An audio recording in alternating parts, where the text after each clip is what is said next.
కాళేశ్వరంలో చుక్క నీటి నిల్వ సాధ్యం కాదు.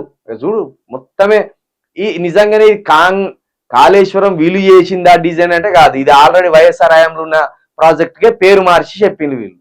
ఎన్డీఎస్ఏ మధ్యంతర నివేదిక మేరకు చర్యలు, తాత్కాలిక ఏర్పాట్లతో రైతులకు నీటి సరఫరా, తడిసిన ధాన్యం మొత్తాన్ని కొనుగోలు చేస్తాం. ఇక్కడ చూడండి, వీళ్ళు ఆ కర్ణాటక నుండి మనకు 1.5 టీఎంసీల వాటర్ కొంటాను, 1.5 టీఎంసీల వాటర్ కొంటాను.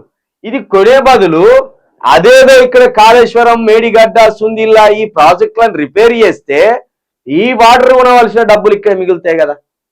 ఈ వాటర్ ఎన్ని రోజులు కొంటారు? 5 సంవత్సరాలు కొంటారా?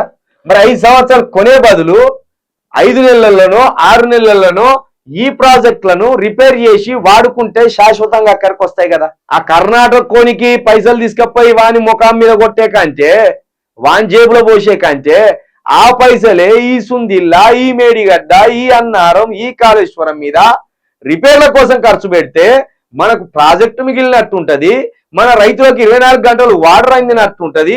అదే విధంగా మన భూగర్భ జలాలు కూడా అడుగంటిపోకుండా నీరు నిల్వ ఉన్నట్టు ఉంటది కదా. ఆ తెలివికలతనం ఎందుకు ఎత్తలేరు? మన పైసలు వాళ్ళకి ఎందుకు దోషి పెడతారు? ఈ తమాషాలేందో, ఈ ప్రభుత్వం ఈ కథలేందో, మరి ఈ కర్ణాటక తోటి మీకున్న లావాదేవీలేందో మీ ప్రభుత్వానికి అర్థమైతలేదు. మొత్తానికి తెలంగాణ సంపాదన అయితే మీ జేబులకు, కర్ణాటక జేబులకు, అదేవిధంగా అక్కడ ఉన్న ఢిల్లీలో ఉన్న సోనియా గాంధీ, రాహుల్ గాంధీ జేబులకు తరలించే ప్రయత్నం అయితే చక్కగా జరుగుతుంది అనేది తెలంగాణ ప్రజలకు అర్థమవుతుంది.